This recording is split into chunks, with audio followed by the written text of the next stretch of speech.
master, the correspondence between worlds and elements, the journey toward understanding became an intricate labyrinth. For over 3 centuries, the transmutation of one element into another was deemed impossible, a puzzle that challenged scientific logic. In 1661, the chemist Robert Boyle, with his keen intellect, redefined elements as simple bodies which, in the end, break down into their components. This perspective opened a rift in the traditional understanding, suggesting the possibility of manipulating the nature of elements. The modern era has seen scientists demonstrate transmutation in the laboratory, challenging ancient beliefs. However, despite tangible evidence, most people persist in associating alchemy with a magical and supernatural dimension. This ingrained prejudice resists the power of scientific demonstration, emphasizing the persistence of an aura of mystery that envelops alchemy. In 1919, Ernest Rutherford, a Nobel laureate in chemistry, shed further light on the matter. He discovered that, although transmutation seemed unattainable through conventional chemical means, it was possible to induce it by exposing the nuclei of nitrogen and oxygen atoms to radioactive particles of a certain type. This revelation underscored the subtlety of seemingly insurmountable barriers, opening new avenues for understanding and manipulating elements. Alchemy, initially associated with magic, now reveals itself as an intriguing chapter in the history of science.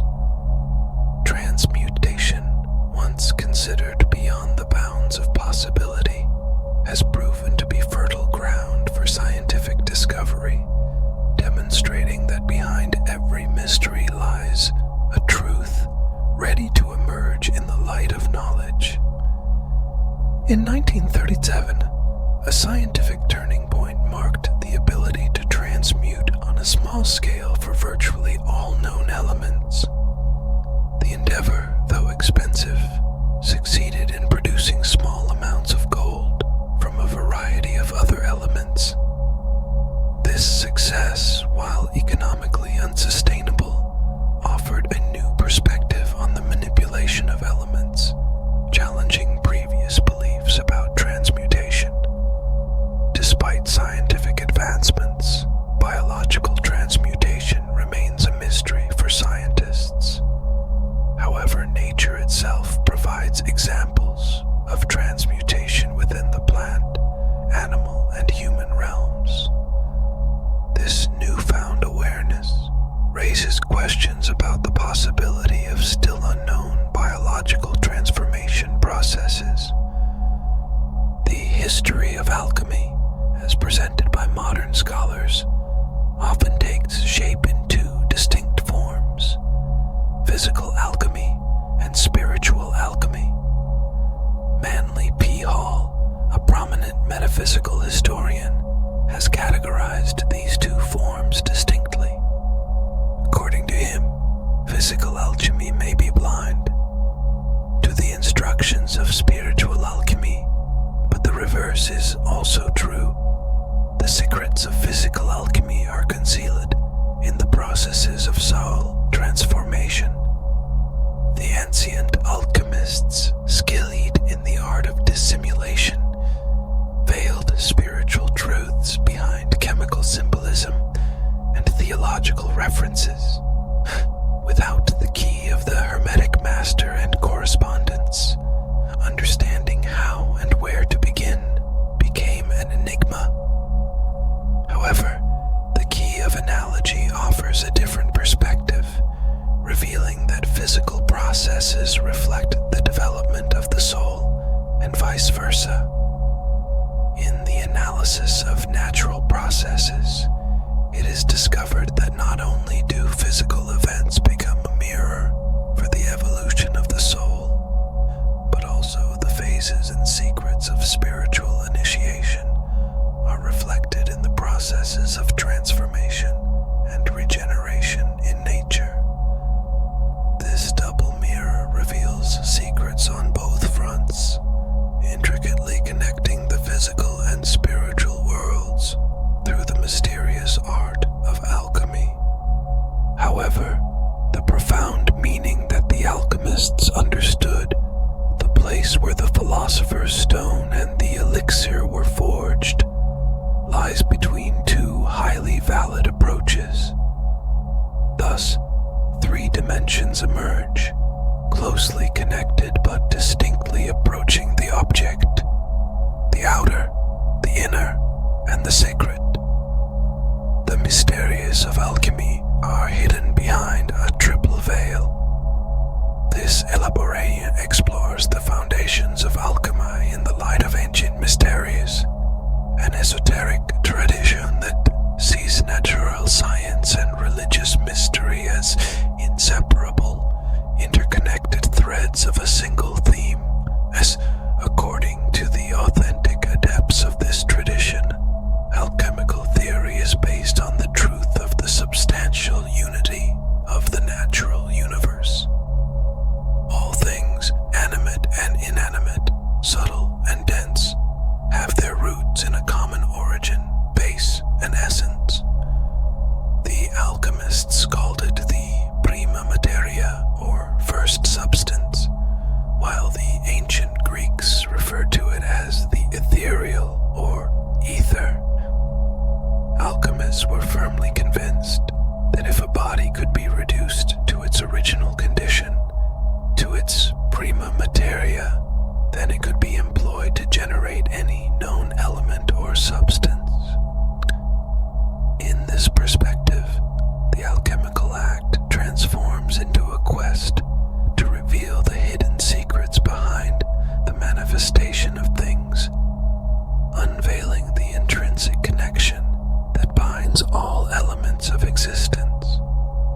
If we adopt the Hermetic law of correspondence, which proclaims as above, so below, we soon realize that this truth can also extend to the non-physical universe. When applied to the evolution of consciousness, for example, this law of synthesis concerns the singular universal core of the mind. At this level, the alchemical process operates the transformation of consciousness, restoring it to its original condition. What Naropa, the great Buddhist yogi, defined as the mind in its natural state, the alchemist can then manifest around this mental essence as an incorruptible body, a radiant rainbow body of fire and light. The primordial mind for the individual is what the prima materia, or original matter, is for the physical world. In other words, there is an analogous functionality between the two. This work argues that the fundamental principles and formulas of alchemy, once known, can be applied to all levels of the universe, both physical and metaphysical. The previously mentioned example represents just one of the multiple practical applications of alchemical principles. Only by approaching our subject with a synthetic, holistic approach can we truly gain a profound understanding of the principles involved. The great work of evolution is unique, and according to the Hermetic tradition, the goal of alchemy lies in the progress of this great work. Unity, considered a fundamental truth, and sometimes called the law of synthesis, asserts that there is no clear boundary or distinct distinction between spirit and matter.